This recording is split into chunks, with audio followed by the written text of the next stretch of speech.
2008 G37 stillen supercharged car. Basically the kit, the way it comes, nothing's been done to it. So the boys over at SoCal Z brought this thing over to us so we can tune it. It had a bass tune on it from Stillen, but you know, that might be a problem sometimes. Sometimes they're good, sometimes they're off. So in this instance, it was pretty lean. Thankfully, ignition timing was very low on their part just to make sure it was safe. So got it on the rollers. We've kept it on up rev. We're not doing the 09 thing. This one's just nothing too crazy. So job is gonna get done with the up rev, no problem. And it did fairly well. So with the auto, we managed to get 406 wheel, just about 7 pounds of boost, running as much timing as we can. You know, try not to go too crazy with our 91. 93, we can definitely get away with a little bit more, running probably about 19 degrees easy on 93. So we're about 16, 17 degrees on 91 octane. But it's gonna be safer and it's gonna make a whole lot of power. So you can see in blue how much leaner it was. So we'll get a little close up to that because we're definitely making way more power all the way through. All right, blue is the before on the bass tune that it had. You can see how much leaner it was, way leaner. You know, this was in the 13s. I cut the dyno short, just a little bit past 6,000. I didn't want to ring it all the way out, but you can see we're making a lot less power on that bass tune. So boost comes up, we are peaking right around 7.8 it shows at 7,300 RPM. Air fuel ratio is right where we need it to be in the 11s. And, you know, of course, if you guys have any questions, more than likely it's gonna be like, well, what if we do air to air? Air to air is definitely gonna help. I know I've beat this dead horse many times, but you know, again, the biggest restriction is that intake and that silicone coupler that's on the front of that Stillen kit. That by far is a huge power killer. If you were just to throw, you know, a turbo guard on that bad boy, you'd easily probably make 80, maybe 100 horsepower more. That's how significant of a restriction that intake is. So you could actually just do the air to water, you know, convert the thing over to speed density using Ecutech, and huge difference in power.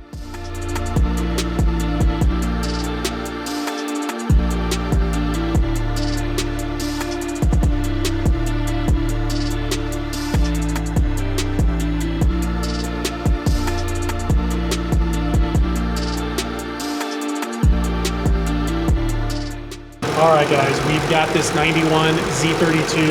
It's absolutely gorgeous, just under 40,000 miles. A customer brought it to us to try and address a few little issues that it had, a little bit of maintenance here and there. But one thing that caught our ear as we were pulling it in was a little bit of that light thump of a rod knob. And customer didn't know about it. It's really light, you can hear it, but having been around cars for a long time, these engines are really quiet, especially with low miles, not modified, and you just give it a little bit of gas, you kind of hear it. It's going to be hard to pick it up on the camera microphone, and as it's warmed up, it's a little bit quieter. It's really hard to get right there. Like I said, it's really light. We'll put it up in the air, and we'll take a listen to it. With it cold, it's definitely a lot louder. So we'll put it up, and we'll take a listen from underneath.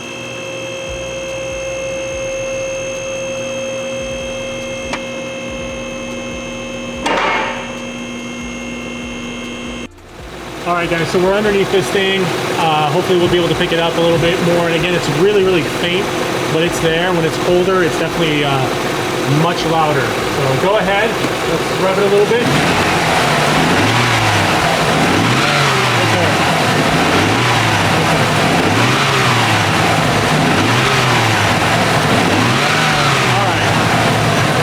So while we're under here, it's the first time I'm underneath the car. Actually, everything is in really nice shape. There is an oil leak coming from the front. It could be that it's the crank seal, more than likely. And I'm also noticing a little bit of leaking from this turbo around this area as well. So what we'll do is we'll do a compression check on this thing. And you know, you may be asking yourself, well, how can an engine with this low miles, and especially if it's not highly modified, what can go wrong? Well, it's easy to run it low on oil, not change the oil. The injectors have been replaced. It's possible one of the injectors was leaking fuel into the oil, and that can thin out the oil if it was driven too far. It can dilute it and get a little bit of the bearing wear. And of course, it's very possible for something like a wastegate hose to come off. A rat to get in there, since this car probably sits a lot, and just chew on a wastegate hose and You get on it a few times, feels really good, but the turbo's making too much boost, and you can knock, detonate, and there you have it. So we're gonna get it to the bottom of it, and we are probably gonna end up dropping the pan. We'll leave the motor in place. It sounds like it's nothing too major as far as damage already done. So let's move on to our next step, figure out why we've got oil leaking, and yeah, let's see what our compression results test, and we'll go from there.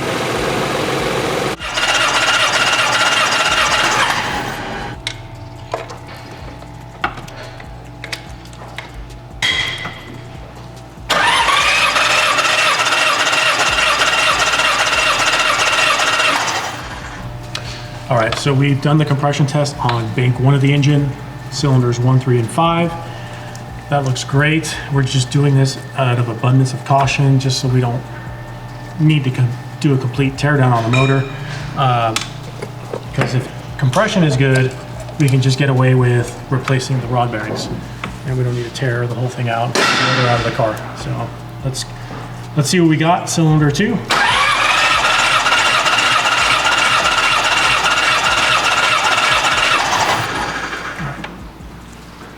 Just above 150. Bank 1, we were in the high 150s, so that's a good sign. I've got our battery charger hooked up to the battery.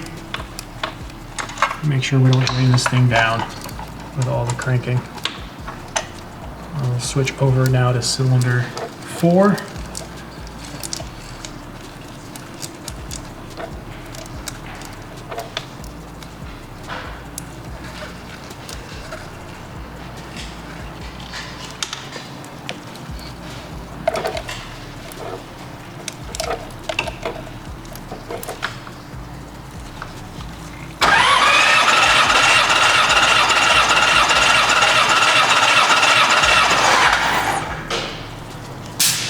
$150.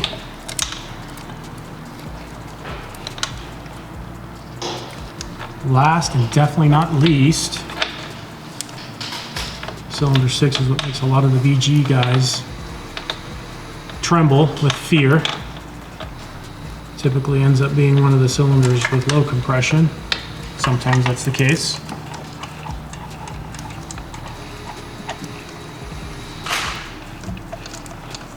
Almost soon enough here.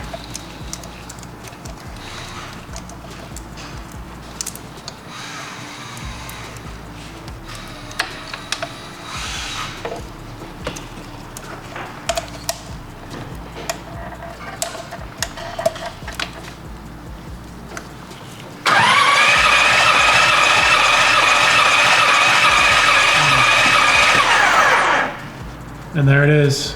Unfortunately, cylinder 6 is way low. We're just getting 65-ish PSI on the gauge, so we can do our investigative work and figure out that that rod bearing is probably on cylinder 6. So something happened where 6 got a bunch of detonation in it, and yeah. So this poor low miles VG30 is going to need a rebuild.